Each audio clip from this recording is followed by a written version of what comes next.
აზერბაიჯანში მოქმედი ორგანიზაცია რუსული სახლი რამდენიმე დღის წინ დაიხურა. მას სახელმწიფო ბრალს დებს ჯაშუშურ საქმიანობაში. რუსული სახლი არაფორმალური სახელწოდებაა რუსეთის ფედერალური სამთავრობო სააგენტო როსოტრუდნიჩესტვოსი, რომლის ოფიციალურ საიტზე მთავარ მისიად მითითებულია მსოფლიოში რუსეთის ჰუმანიტარული გავლენის გაძლიერება.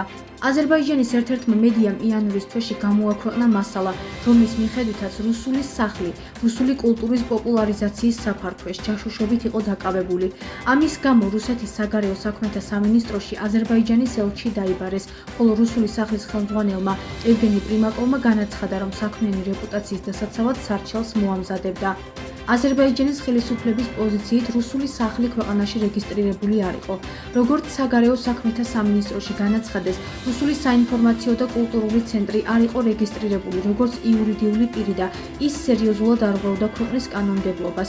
შედეგად, აზერბაიჯანის ხელისუფლებამ 6 თებერვალს რუსული სახლის საქმიანობის შეწყვეტის შესახებ გადაწყვეტილება მიიღო. რუსული სახლი, რომელიც ბაქოში 1997 წელს დაარსდა, რუსული ენისა და კულტურის პოპულარიზაციას ეწევა, ახორციელებს ახალგაზრდულ პროექტებს, ისტორიულ და მემორიალურ აქტივობებს. სააგენტოს თანახმად ორგანიზაციას მსოფლიოს 71 ქვეყანაში 87 წარმომადგენლობა აქვს. აღსანიშნავია, რომ 2022 წლის ივლისში უკრაინაში რუსეთის შეჭრის შემდეგ ევროკავშირმა რუსული სახლი დაასანქცირა და ბევრ ევროპულ ქვეყანაში იგი დაიხურა.